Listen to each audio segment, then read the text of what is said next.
deliberate and act on resolution 2015-07, January 2015 financial report. Yes, Mayor and Commission, in your packets this evening is the financial report as of January 31, 2015. We have our general fund summary. You'll see that our ending cash in our operating account was $810,549, which is considerably better than it has been the last couple months, and that's because we did receive our large property tax distribution that we were waiting for. So taking into account our required reserves, you'll see the available cash balance there as well. I'm also pleased to report, and actually this should say gross receipts recap for February. I apologize, I didn't change that date. We received the February gross receipts tax distribution this month, and it was actually a really good check. So you'll see that the decrease in GRT that we've been seeing the last few months has gone down, and so per what we've budgeted, we're down 1.34%. So as I've stated in previous meetings, we will continue to monitor that through the end of the fiscal year, and hopefully the checks from now until June will come within our budget projections.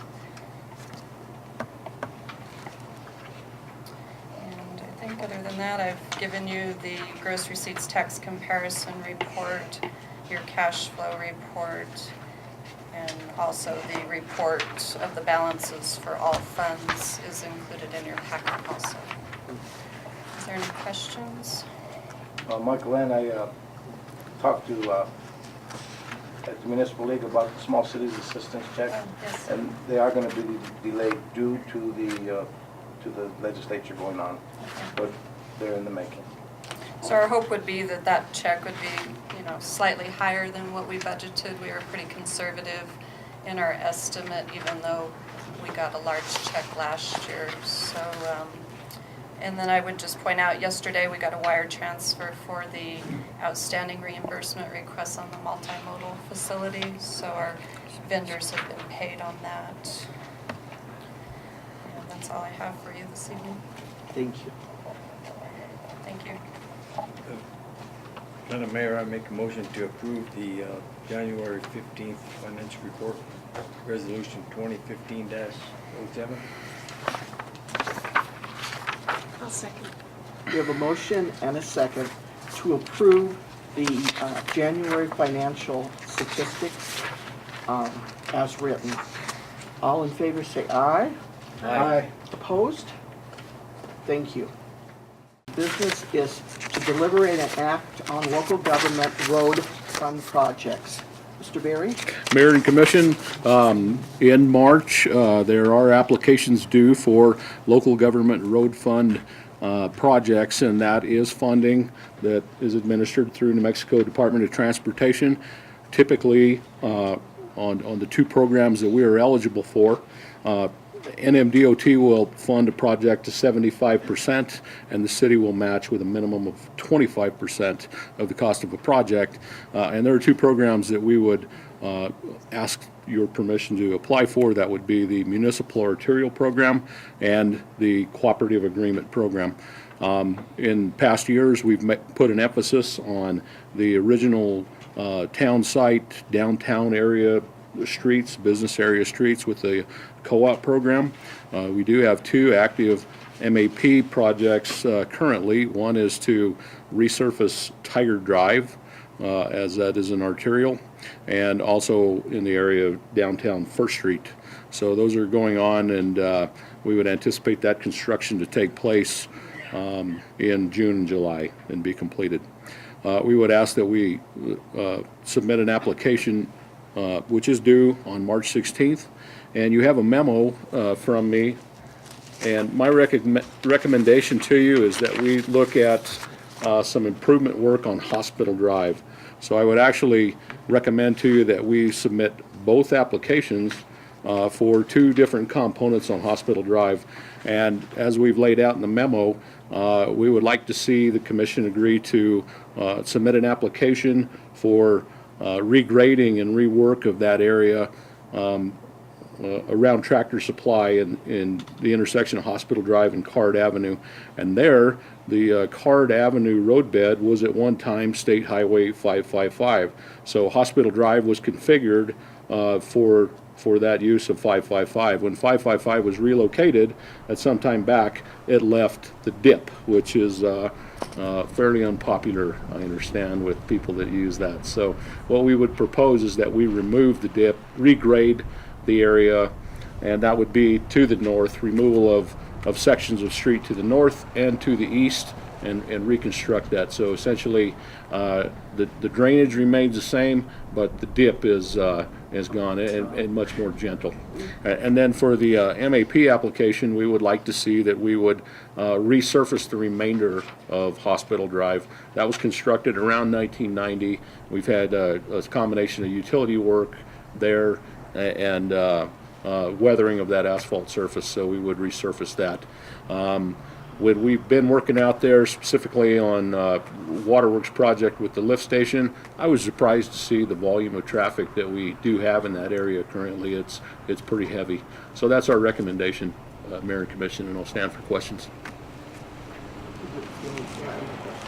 Mr. Barry, how far up will that road work go to the hospital, to the entrance of the hospital? Mayor and Commission, Giacomo, the city right-of-way extends basically to the entrance of the old hospital, so that's where we would terminate that. That's where at the end of the medical park, and past that point, that's not city right-of-way. Thank you. No, I totally agree that needs work. Because you go to the I hospital. go to the work. hospital, yeah. All right. I'd like to make a motion to the effect that he submit these applications. Thank you. I'll second it. Thank you. We have a motion and a second to apply for cooperative grant as well as a MAP grant. Take a roll call vote. Commissioner Chavez? Yes. Commissioner Giacomo? Yes. Commissioner Schuster? Yes. Mayor Mintz? Yes. Mayor and Commission, if I could, the process would involve us coming back to the Commission at the March 10th meeting with a resolution for each project. We'll have the cost estimate and the figures for you, which will reflect what's in the memo, and then we will make the submission between that March 10th and the March 16th deadline. We heard Mr. Fulgenetti review pieces of legislation that were pending that generally had interest to municipalities, and so that was a lengthy discussion of those bills, and there are several that may deal with tax and revenue issues with the city. Currently, the legislature is about at the halfway point of their 60-day session, and there are a lot of bills, as you all heard, out there that may deal with things like gasoline tax, a portion of which may come to the city for repair of streets, and hold harmless tax, which is a complicated issue, as you had heard yesterday. Following that meeting, I did attend a meeting with Dan Campbell and Al Litchfield, chairman of the Water Board in Albuquerque. That meeting was held at the State Engineer Office, and we met with the Dam Safety Bureau in regard to Lake Maloya. And the discussion there was there currently is an engineering analysis underway on outlet piping at Lake Maloya Dam. Rather complicated issue. We did sit down with Dam Safety Bureau personnel and review that. We also talked about other issues with the dam that we'll be talking about in upcoming years, specifically inadequate spillway capacity.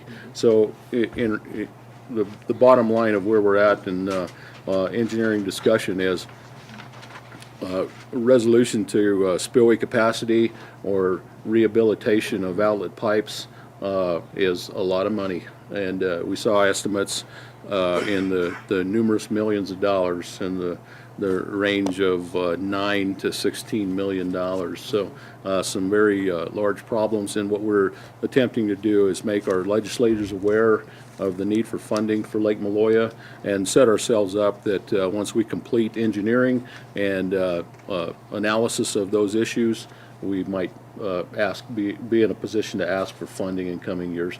And that's an issue that will play out over many years.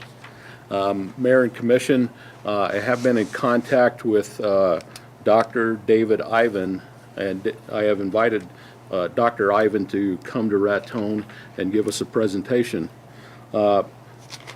Dr. Ivan is a community and economic development specialist at Michigan State University.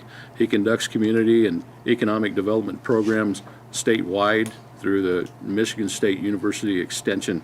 He is a frequent guest lecturer on small town success with state municipal leagues and other national and regional small town conferences.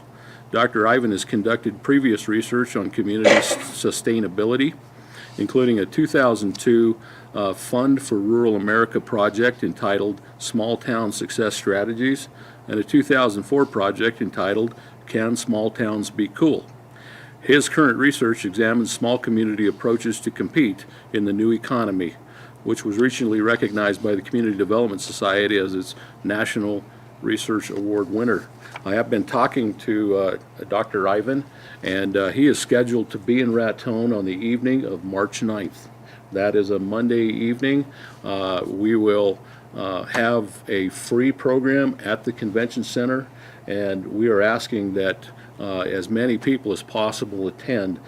Community leaders, business leaders, entrepreneurs in the city, schools, school board, and school staff members. We would ask that persons from the surrounding communities, Maxwell, Springer, Cimarron, attend this, and we'd like to get a good turnout. I have attended Dr. Ivan's conference in Albuquerque. Commissioner Chavez was present also, and I was really impressed by the information that he had. I'll let Commissioner Chavez make his comments, but I think it's very timely and it's great information for Raton. A lot of it is right on target for this community. So we'll start the meeting at 6 o'clock. Dr. Ivan will give his presentation. It takes about an hour. I would like to mention that the Holiday Inn Express was very generous in providing lodging for Dr. Ivan in his trip. And the cost of the program will be split between the City of Raton, Miners Colfax Medical Center, and Colfax County. And we'd like to see as many people as we can. I think we can address some of the things that we've hit on tonight. We want to develop the community. We're maybe need a little guidance in how to do that. And I think Dr. Ivan can tell us of some success stories in communities that he's participated in. So I think it's going to be a program that everybody would want to attend. The time? We will commence that at 6 o'clock p.m. And we will be working to get the word out there. It's March 9th, and that's a Monday evening. Commissioners and ladies and gentlemen, I attended Dr. Ivan's seminar in Albuquerque, and I was really impressed with how he helped small towns get out of the pits that they were in. During his presentation, as he was putting screens and flashing slides on, and all of a sudden there jumped up the El Raton Theater, and somehow he had taken a picture going through here. And after the meeting, I talked to him, and he has a very productive program that can help small cities achieve some economic and development. So I would suggest that you pass the word too. It's a very informative and a good program that he puts on. The only comment I have tonight is Senator Compost has introduced Senate Bill 477, and it will be a tax credit proportionate to your investment, and it's only eligible for communities that are under 7,500. So I'd ask you to read the bill and see if you can think of something that will apply, and and then we will try to go after it. Thank you. Is there any other business that would come before this commission? Mayor, finally, I would like to, if I could conclude here, recognize Rachel Patty, who is a student at Raton High School. Rachel did win the Poetry Out Loud New Mexico State Finals, which was held Sunday in the New Mexico Museum of Art, St. Francis Auditorium. And I would note that Rachel does work at the city's aquatic center. Okay, great. That's all I have, Mayor. Thank you. Does anyone else have anything to come before? When's the next meeting?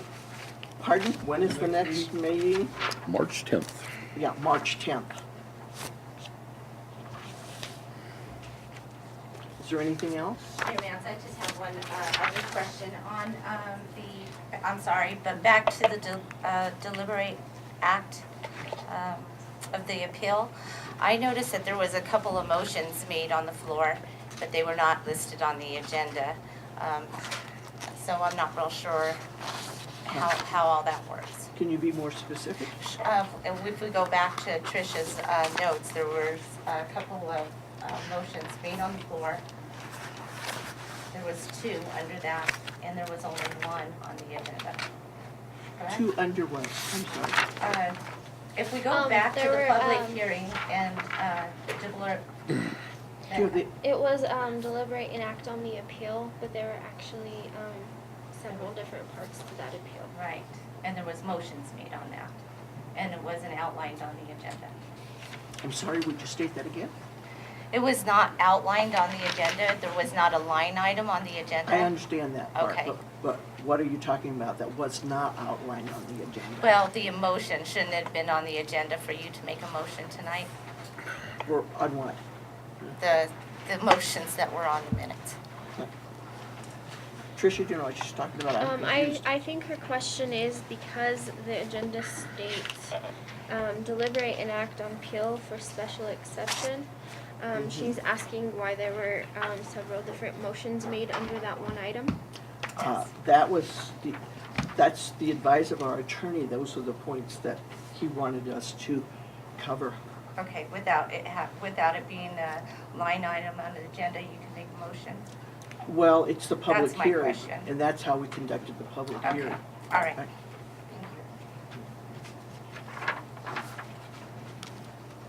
Is there anyone else?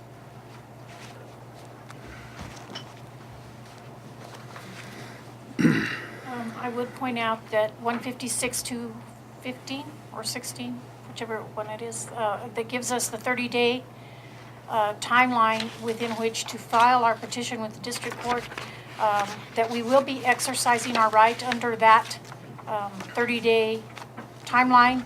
So I would ask that the city not get in any hurry to issue any permits. Thank you. Thank you.